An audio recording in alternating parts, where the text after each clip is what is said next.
The Legendary Warrior.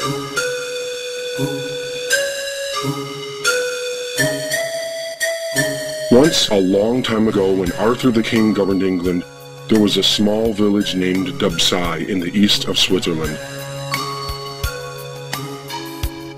In that place, the people lived peacefully in harmony with nature. They harvested good crops and bred strong animals. The times were violent, and Dubsai was different than other villages, where people were careless and did not respect nature, nor the animals, and they fought each other relentlessly. Thanks to a forest that surrounded Dubsai, this violent outside influence seldom reached the village. However, when outsiders did approach, the villagers welcomed them as they would any fine guests, often revealing secrets that would awaken the strangers' curiosity, enticing them to stay at the village to gain a better understanding of it and its people. According to legend, the village held untold treasures unknown to the outside world. Hence, many arriving strangers remain, hoping to grasp its riches. Deep inside the forest and beside the river near Dubsai, there was a humble home made of wood. It was the place of a young warrior. None in the village knew him well. He was only rarely observed hunting for food. However, thanks to him there was a bridge connecting Dubsai with the forest, which he chose never to cross. One day, a barbarian horde drew near the village with the intention of ravaging and stealing its secret treasures.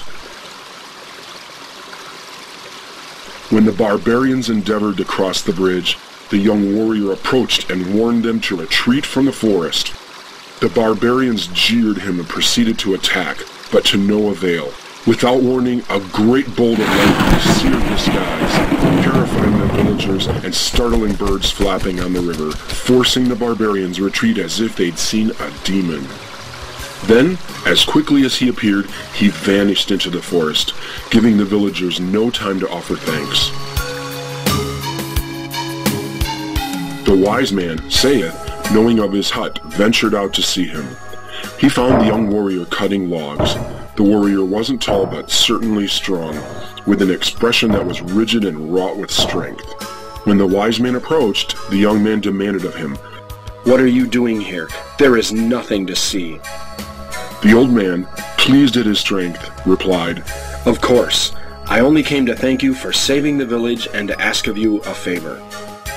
The warrior looked with a curious expression at Saith from head to feet and said, "What kind of favor, old man?"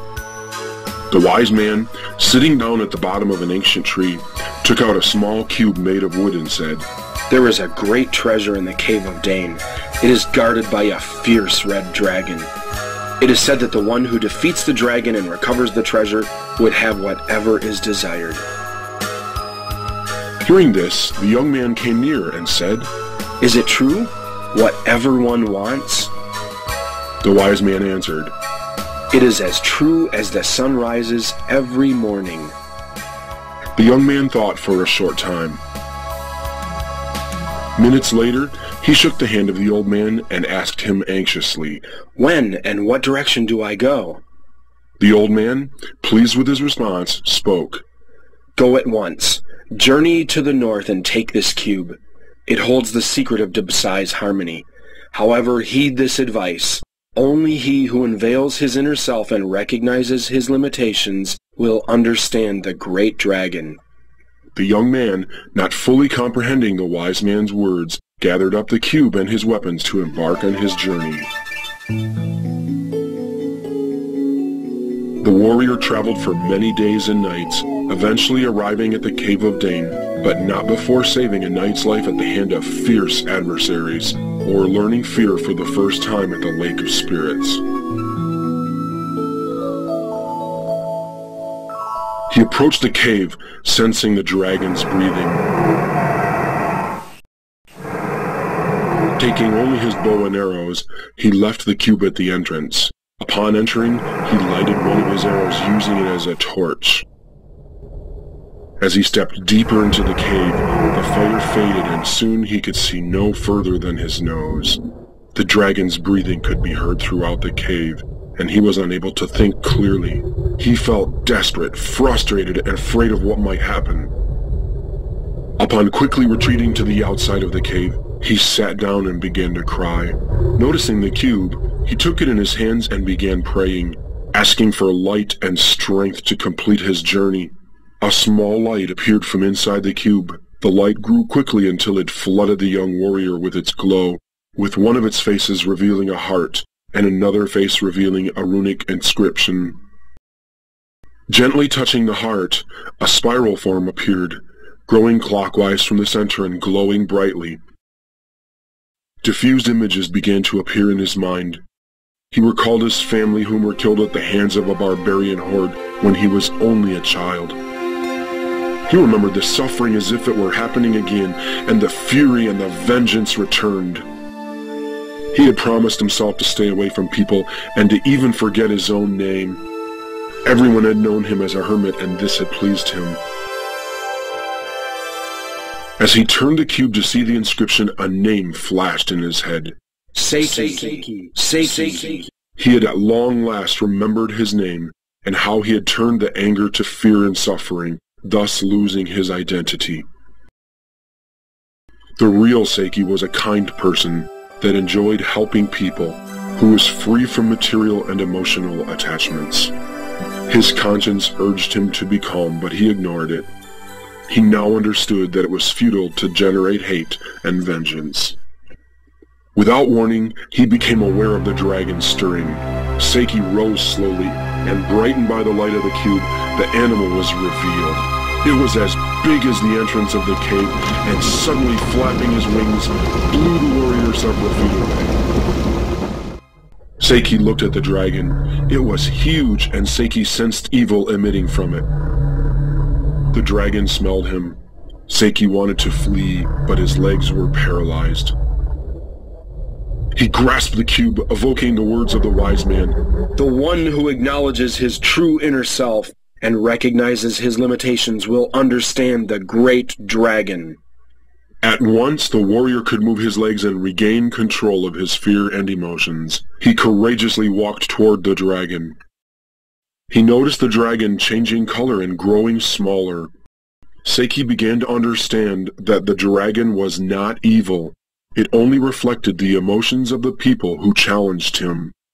The dragon was the guardian of the greatest treasure, truth and harmony.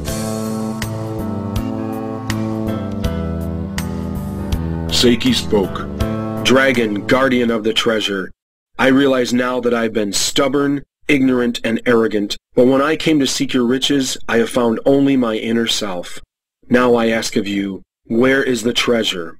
The dragon stared at Seiki, its color slowly fading to white and shrinking to the size of the palm of his hand. He glided towards Seiki and said, The treasure is the truth inside of you. At once the white dragon transformed itself into light and was drawn into one of the faces of the cube, permanently etching his image and making the runic inscription brighter. Seiki read it. Return to innocence and harmony. Do not forget the strength of your heart. Have the courage to be guided by your inner self.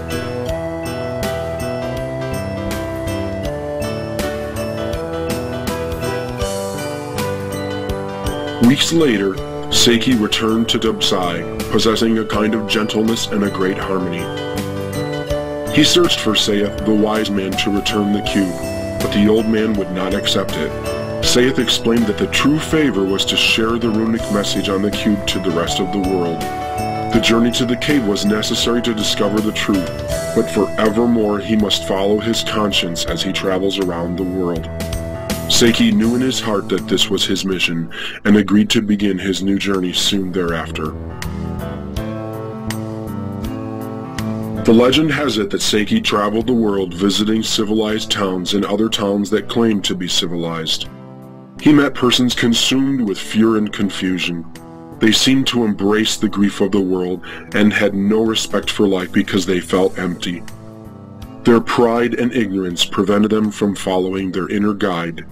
They were as dragons being fed by the dark people of that time. Seiki spent the remainder of his days helping people overcome these limitations. It is said that his strength made him fearless, and that he had an inner peace that allowed him to forgive and love. Seiki always said that being a warrior did not mean fighting evil or battling foes. He encouraged other people to free their minds from negative thoughts and emotions, and to help them find their inner guide because they need it themselves. It means being a balanced person without fear, hate, or anger, full of wisdom, compassion, and love. For that reason, Seiki was known as the legendary warrior.